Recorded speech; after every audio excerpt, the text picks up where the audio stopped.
बाळासाहेबांच्या जन्मशताब्दी कार्यक्रमाची इनसाइड स्टोरी समोर आली आहे। केडीएमसीतल्या निर्णयामुळे राज ठाकरेंविरोधात निदर्शनाची मनसैनिकांना भीती होती। राऊतांनी आश्वासन दिल्यामुळे कटू प्रसंग टळल्याची माहिती समोर आली आहे। आणि आमच्या मल्टीमीडिया संपादक मृणालिनी नानिवडेकर मॅम आपल्या सोबत आहेत। मृणाल मॅम, हा सगळा काय प्रकार आहे? नेमके काय घडत काय होतं पडद्यामागे? काल संजय राऊत राज ठाकरे यांना भेटायला गेले होते।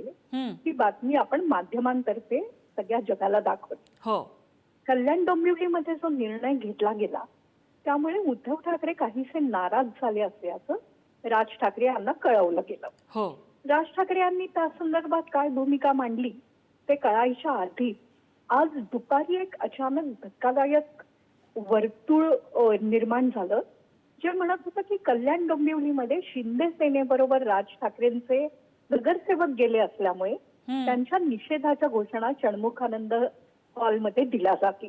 खरं कार्यक्रम होता बाळासाहेबांच्या जन्मशताब्दीचा, अतिशय महत्वाचा। आज राज ठाकरेंनी एक अतिशय भावपूर्ण लेख सामनामध्ये लिहिलाय, माझा काका म्हणून। त्या पार्श्वभूमीवर असं काहीतरी होतंय याची कुणकुण मनसैनिकांना लागतात ते अत्यंत अस्वस्थ झाले आणि राजसाहेबांनी या कार्यक्रमाला जावं की नाही याचा विचार करावा लागेल, अशी ही एक लहर मनसैनिकांच्या एका गटात निर्माण झाली असं म्हणतात।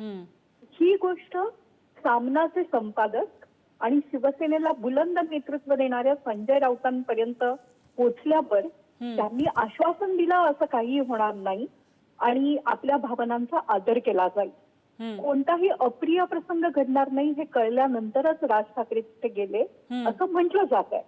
नम्रता, ही सूत्र आपल्याला सांगतायत, सूत्र बरेचदा खरी असतात, कित्येकदा काही माहिती थोडी रंगवून सांगितली जाते। पण आज राज ठाकरे यांना शाल घालतली जात असताना त्यांनी ज्या प्रकारे थोडंसं एक अचानक वेगळी भूमिका घेत ती शाल उद्धवजींच्या खांद्यावर टाकली आणि अमित ठाकरे यांनी सत्कार न स्वीकारता नम्रपणे नमस्कार केला। याला पण काही झालं आहे का असं एक साधारणतः चर्चेचं वर्तुळ पुन्हा एकदा सुरू झालंय। अगदी लवचिक धोरण जेव्हा राज ठाकरे म्हणत होते तेव्हा ते नेमकं काय म्हणत होते अशी ही शंका निर्माण झाली होती। मात्र भावाभावांनी एकत्र येण्यात जो काय आनंद आहे तो कायम राहण्याची भूमिका आज संजय राऊतांनी बजावली असं आपल्याला अतिशय महत्वाचे विश्वसनीय सूत्र असता सांगतात। अगदी नाही, आणि हे चित्र जे स्टेजवरती आपल्याला चित्र दिसतं ते फार खूपच बोलकं आहे। म्हणजे दोन दृश्य होती, एक तर कुटुंबामधलं हे खेळीमेळीचं वातावरण म्हणा किंवा कुठेतरी ही जी पडद्यामागची कटुता आहे ते चित्र फिरवण्याचा हा काही प्रयत्न होता म्हणा, की ते वेगळंच काहीतरी संदेश त्यामधनं समोर येतोय। कसं भाषांतर करायचं ह्या सगळ्याचं? एक तर राज ठाकरे म्हणाले की मला पक्षातून नाही, मला घरातून जावं लागलं होतं, खंत असावी ही।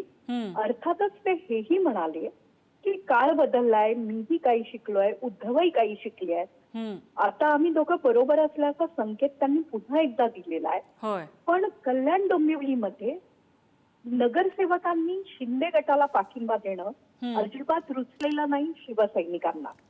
या शिवसैनिकांची भूमिका संजय राऊत यांनी जेव्हा भास्कर जाधव म्हणाले की मुंबईचा महापौर करायला एकनाथ शिंदे यांनी पुढे यावं, तेव्हा ती कटुता अत्यंत बोलक्या शब्दात व्यक्त झाली होती।